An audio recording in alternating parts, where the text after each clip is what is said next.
¿Qué es Matrix? Control.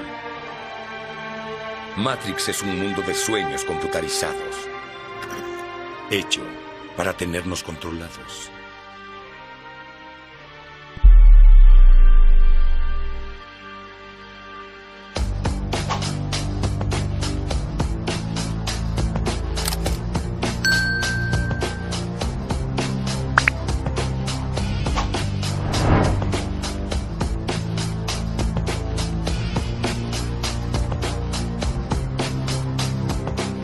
No dije que sería sencillo,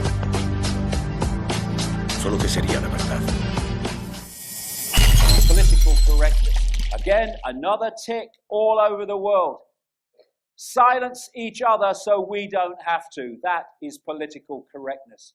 Political correctness does not legislate tolerance, it only organizes hatred, which is what it is.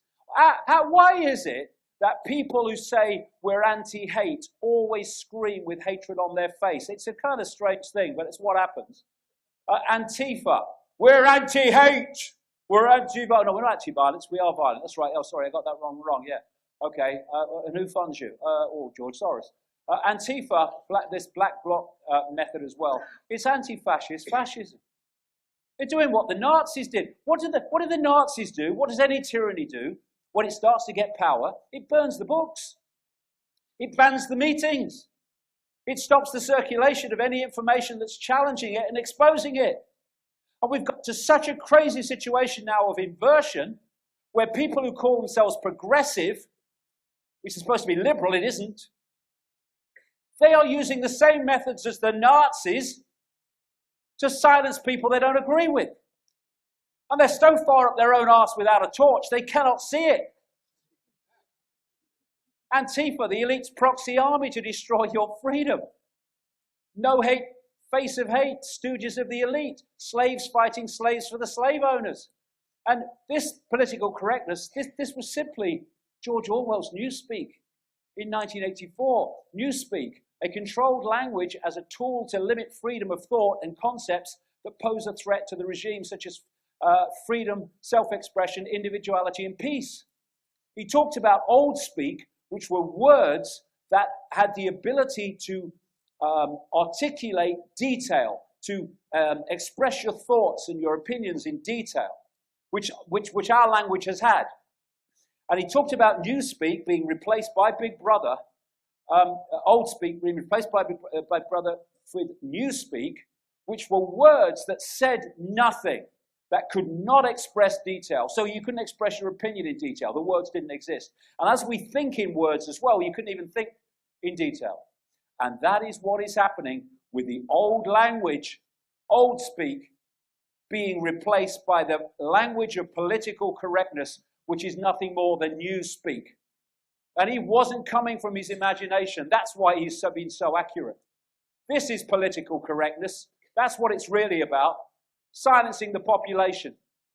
And you can't divorce political correctness from, again, trying to ban my meetings. It's all the same web with all the same agenda. In the 1960s, I remember students going on marches for freedom of speech. Now they go on marches against it. It's unbelievable. And what is happening is they are, if you look at what's happening in America, they are connecting in the public mind, because connecting concepts to create a perception of those concepts is very, very powerful. They are connecting in the public mind the far right, white supremacists, with freedom of speech. They're connecting the two phrases. So you talk about freedom of speech, oh, you're one of them white supremacists then. This is how it works. And it is working with many people. Progressives, the new tyranny, the new censors, the new Big Brother. And like I say, progressives, it's a tyranny. And it's not liberal. This is a definition of progressive.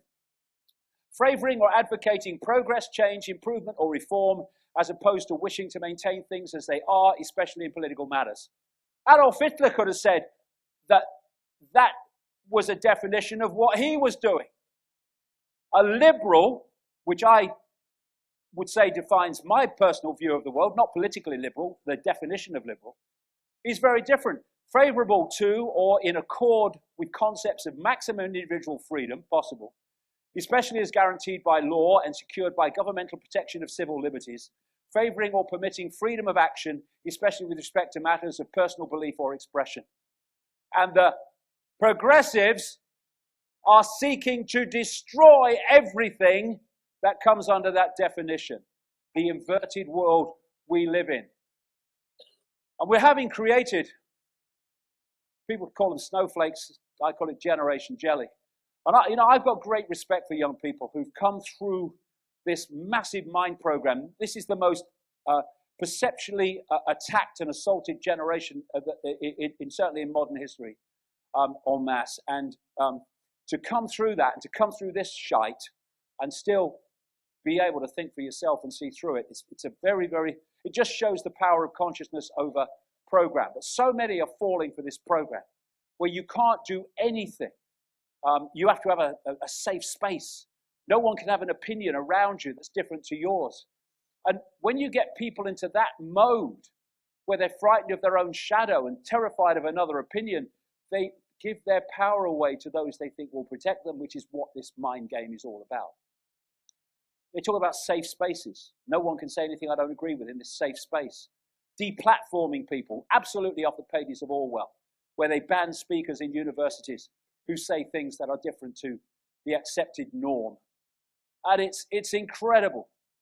The juvenile, childlike nature of so many university campuses and colleges around the world. And this is the generation that will be in the institutions very soon. And that's why they're developing them. Look at this one. Mini police state. Students' union employs safe space marshals to control debates. You're having a debate. No, you can't say that. This is where we are now, and it's happening so fast. These are some Generation Jelly who said they were literally traumatized by seeing Trump 2016 written in chalk on the pavement. In universities, they're having these things called trigger warnings, where they're warning you that something's going to be said that might upset you. They're having trigger warnings at this Scottish university in the theological course that the crucifixion's coming up. But it might upset you. Well, I would have thought you'd have heard of it before if you were having a theological course. I would have thought so. Morning, Vicar. That was a nice sermon. But you stopped just before the crucifixion. Oh, crucifixion? Oh no, there was a trigger warning. Don't know anything about it. Well, this is a good one. When I was in Australia, I saw this. Political correctness goes beyond insane at the public school that just banned applause.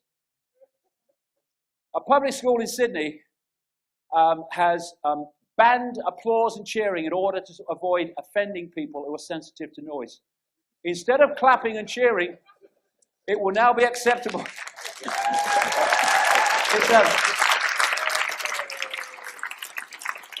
Instead of clapping and cheering, it would now be acceptable to engage in air punching and to pull excited faces.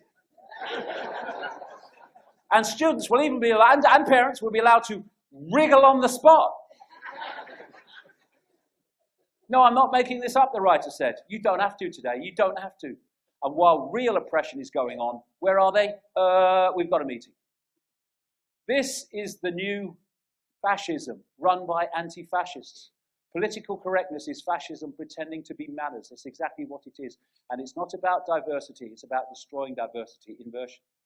And, of course, political correctness means you fall into label. You fall into label consciousness, which is identity politics, which no longer says, I want what's fair and just for everybody. You say, I only want what suits me. That's identity politics.